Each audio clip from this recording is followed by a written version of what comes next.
And back home now, Nigerian ports attract 40 to 60% of all the cargoes in the North and Central African sub-region. Many years after some parts of the ports were concessioned to private operators, they still say there is still a lack of efficiency and that the ports have been stretched beyond their capacity. But joining me now to discuss issues around Nigeria's ports access is the President, Computer and Allied Products Association of Nigeria, Mr. Adeni Ojikutu, who is right here with us in the studio. Good morning, and thank you for joining us on the program. Thank you for having me. Good morning. Now, let me begin rather by asking you, what really is the problem with the clearing of cargo at Nigerian ports? Basically,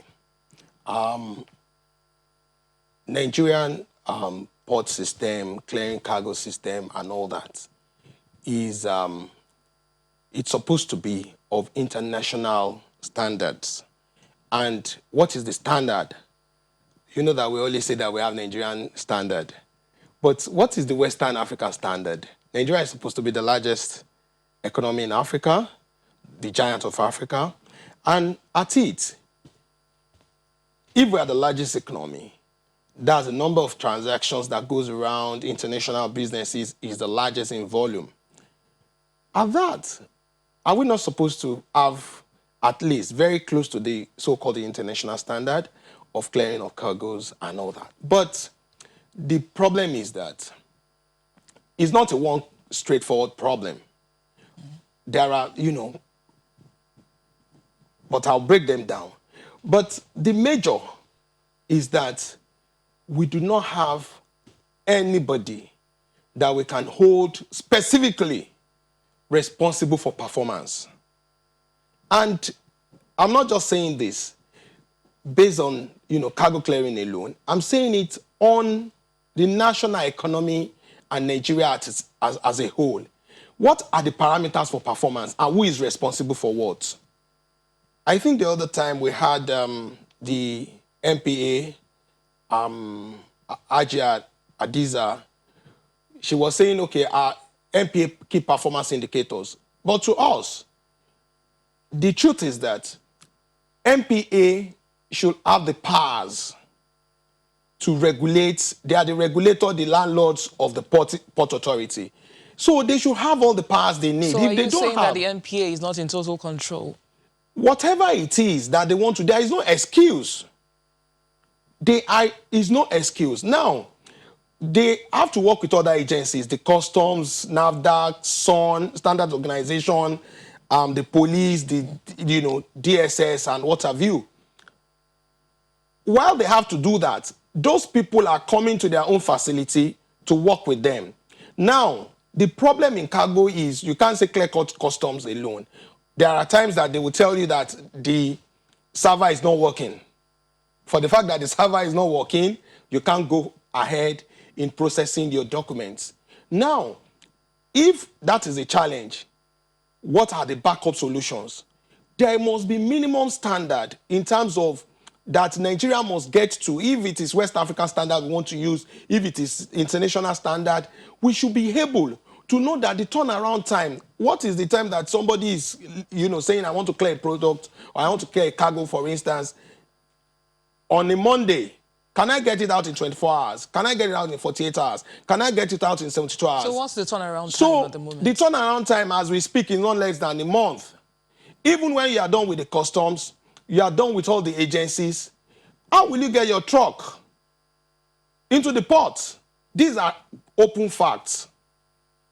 So these are things that we all need to understand. The government needs to understand that MPA, they've given the MPA the authority, as the Nigerian Port Authority, the authority should be total, so that if they are not doing what they are supposed to do, now when you ask me, or you ask any Nigerian, is the port authority or the port clearing or cargo clearing system, is it effective or efficient? The answer is no. So who is in charge? Who do we hold responsible? Is it the Minister for Transportation? So there should be proper accounting system so that somebody will know that, okay, the customs that are working in the port, the security agencies, NDLEA, all the agencies should work as a team to make sure with the agents so that we'll get, for instance, we can achieve a 24 hours maximum. But as we speak, you can't achieve, if you have a container, you have a truck, you want to get a truck to clear, from clearing to getting your truck in, cannot take you less than 3 weeks, 1 month. But what are the issues that make it take so long? The issues are the government is talking about they want to get scanners. Even if you get scanners and the customer has done their own bits, some people will not want that to work definitely because they know that the moment the technology comes in, the number of people that will be needed in terms of, custom officers, NDLA officers and whatever will be reduced. Because once you want to come and do physical inspection, you want to count what is there, the scanner will have automatically given those out technologically, and that will be something that 1 or 2 persons, it will reduce the number. We actually don't need that, looking at the unemployment, high unemployment rate. No, we are not here to determine that, but the government will determine what they want and the strategy they want in terms of, going technological or creating employment. Is an advanced macroeconomic issue. But based on this, that what is the number of time? If we do not solve the problem of, okay, if the scanners are there, the human contact will be reduced. If human contact is reduced, the process becomes faster. So you can achieve, so there should be a template. There was this time that they talk about presidential task force and all that, presidential task force, are in charge. As it is, Navy was there before. People were complaining, they were protesting about extortion and all that. I think so. And after then, there comes the presidential task force. As it is, people are still complaining that probably they are creating more problems. It is subjected to debate. Why some people are supporting them, some are against them. But when there are no, check and balances, these people that you have put in there, some people are asking, what is their role? Now, they are saying they're going to be a call-up logging system and all that, they want to use technology to, create call log and all that. But at the same time, all these things are subjected to somebody must be responsible. If nobody is responsible, everybody will come, all the agencies will come, you bring custom here, you bring NDLA here, you bring SON here. You don't understand. A product that somebody has certified, they have been pre-shipment inspection, you get to Nigeria, they want to do, and they want to get SON cap. All the processes, I don't think those are things that are, creating. So at long run, what we're going to connect all these to is how has he affected Nigerian economy. When we move forward in the course of the interview, we'll get to that. We'll get to that. Now, one of the issues is the fact that there are actually 6 ports in the country.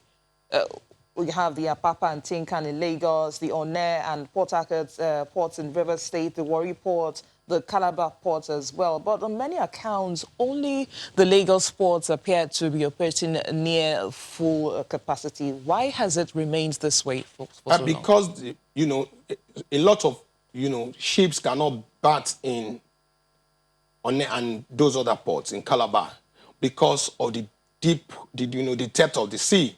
So because Lagos has a deeper seaport, so more ships will have opportunity to come into Lagos ports. So therefore, government will probably need to, increase the depth of those other ports so that they can take more, they can accommodate more ships and the facility would, improve. That's one. 2 is that even when you do that, every businesses, what are they bringing in? Goods and services, raw materials. Where is the market? The market is Lagos.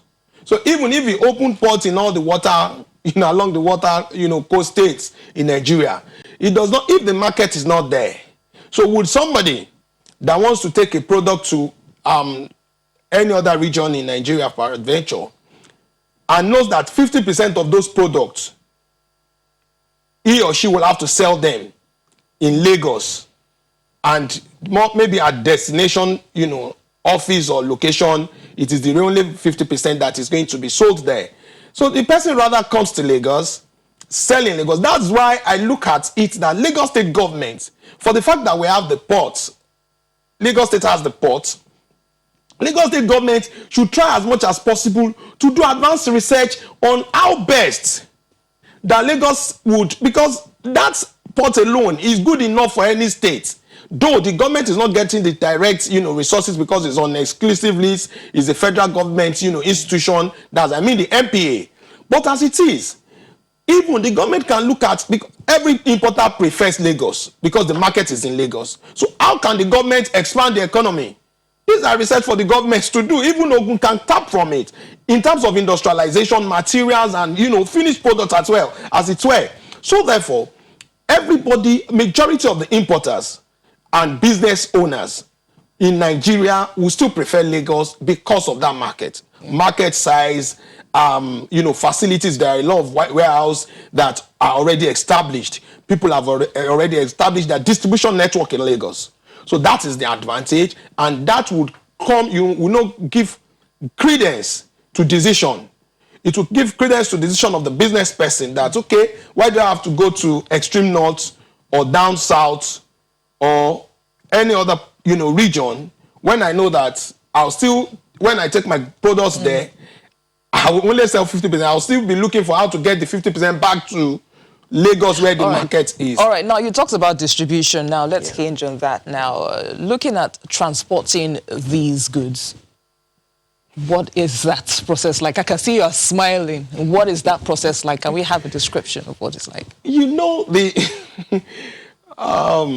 Some of these things, when we discuss them, it comes with passion and, empathy and a feeling of why have we not, been able as a nation to do some of these things right. Why?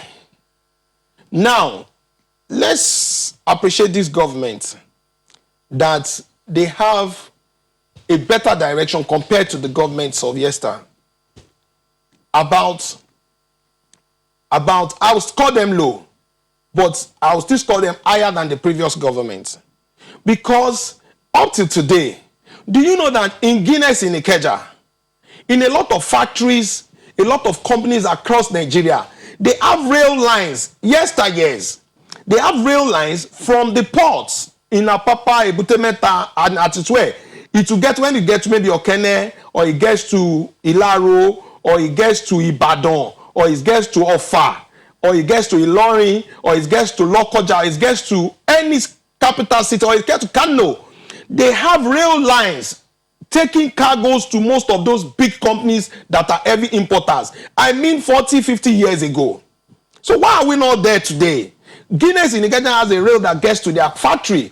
All you need to do is when you get things to Ikeja, they'll connect a rail that will take those things that they need because they are heavy importers. So if, as of today, 2020 years after Christ, in Nigeria, we have been unable to put these things as a plan.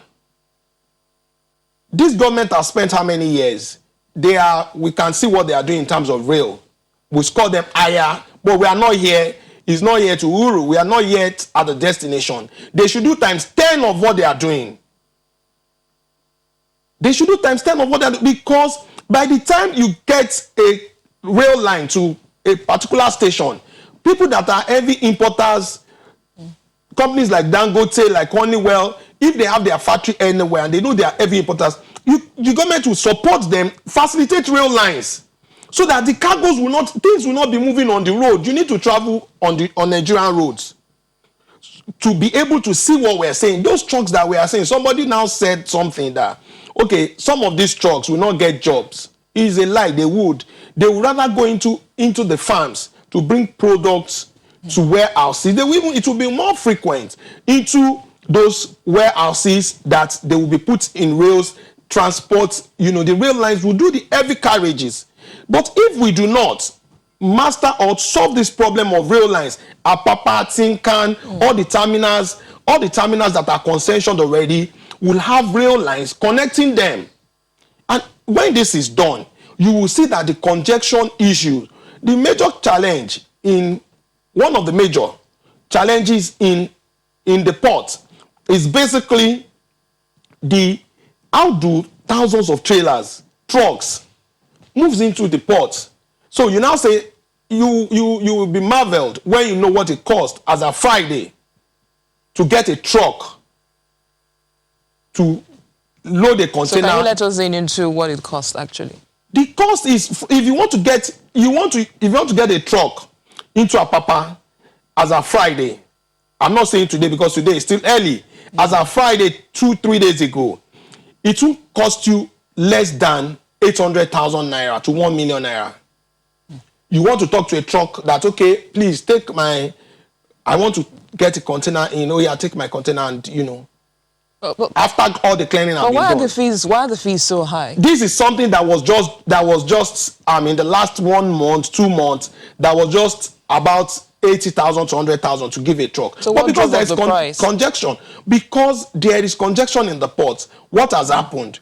Nigerian economy is such a one-way economy to the extent that the containers that are brought into Nigeria, when an importer offloads, either you are offloading, let me first conclude this thought, that even when the 800 to 1 million naira is just a cost for you to probably load, you know, get a container of clear a container of a car, then you take it out to offload terminals in Apapa is 800 to 1 million naira. If you want to take any product, any goods, either cars or any product, raw material, whatever, out of Lagos, for instance, it can't cost you less than 2 million naira from Apapa to Abuja. 2 million naira, not for clearing, no, for the truck that you are paying a truck that, okay, truck company or a logistic company take.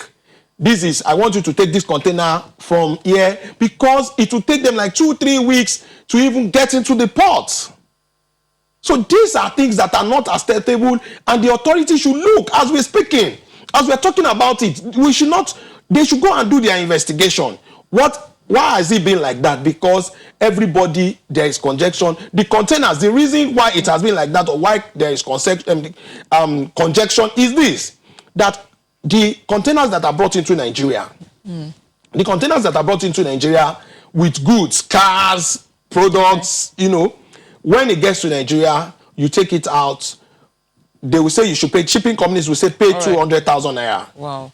When you pay 200,000 naira as deposit, when you pay 200,000 naira as deposit, okay, you return it 24 hours or 48 hours that you are taking it to anywhere. Maybe you're taking it to Ikeja, you offload, you are supposed to take it back. But the implication is that for the truck to now queue again, to go and help you drop your empty container, will take the truck another 3 weeks. Oh, so that the cost is that for now, the 200,000 naira, if it is now queuing, they will now be removing money from that container. They will be charging you demurrage that you are not returning it. So that 200,000 naira, you would probably, if the truck cannot get back into the port in 3-4 weeks, the 200,000 naira will be removed as charges.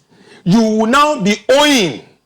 That is the practice in Nigeria. All right, Mr. Ojikutu. I know that we can go on and on. It's an ongoing conversation, and we'll probably have to continue someday, but time will not permit us to go beyond this point. We'd like to thank you, President, Computer and Allied Products Association of Nigeria, Mr. Adeni Ojikutu. Thank you for coming on the program. Thank you very much.